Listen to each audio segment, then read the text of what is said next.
तो पिता या माता ये हमारे संबंध जरूर होते हैं, लेकिन अगर देखा जाए तो ये भाव प्रधान चीजें होती हैं। फिर उसमें मेरा तेरा नहीं रहता। वो पिता होते हैं, माता होते हैं। इसीलिए माता के गर्भ से बच्चा जन्म लेता है तो पिता की आत्मा से बच्चा जन्म लेता है। इसीलिए उसे आत्मज या आत्मजा कहा जाता है कि घर की बुनियादें दीवारें, बाम और दर थे बाबूजी। घर की बुनियादें दीवारें, बाम और दर थे बाबूजी, और सबको बांधे रखने वाला खास हुनर थे बाबूजी।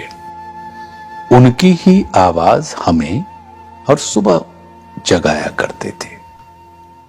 उनकी ही आवाज हमें हर सुबह जगाया करती थी। सारे घर का अनुशासन क्या, सारा घर थे बाबूजी। भीतर से खालिस जज्बाती और ऊपर से ठेठ पिता। भीतर से खालिस जज्बाती और ऊपर से ठेठ पिता। अलग, अनूठा, अनबूझा सा एक तेवर थे बाबूजी।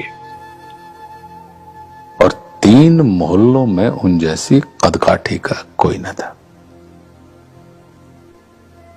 अच्छे खासे ऊंचे फुरे कद्दावर थे बाबूजी।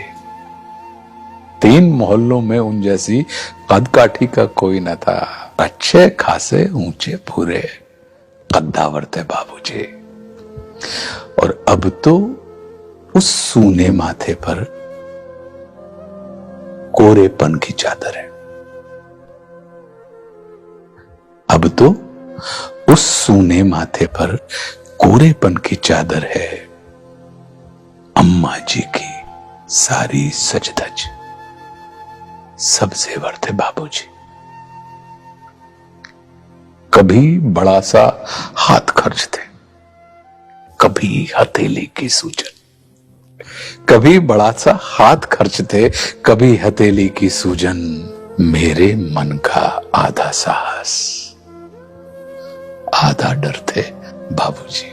कोई भी रचना तभी कालजयी होती है जब उस रचना को पढ़ने वाले या सुनने वाले का अपना अनुभव उस रचना के साथ जुड़ा। ये सफलता होती है रचना की और रचनाकार की कि जब संबंधों से हटकर रचनाकार भाव पर ले जाता है। तो पिता या माता ये हमारे संबंध जरूर होते हैं, लेकिन अगर देखा जाए तो ये भाव प्रधान चीजें होती हैं। फिर उसमें मेरा तेरा नहीं रहता। वो पिता होते हैं, माता होते हैं। इसीलिए माता के गर्भ से बच्चा जन्म लेता है तो पिता की आत्मा से बच्चा जन्म लेता है। इसीलिए उसे आत्मज या आत्मजा कहा जाता है। और आप सुनेंगे तो मुझे विश्वास है कि आप सबको लगेगा कि आप सबके पिता के लिए ये लिखी गई है।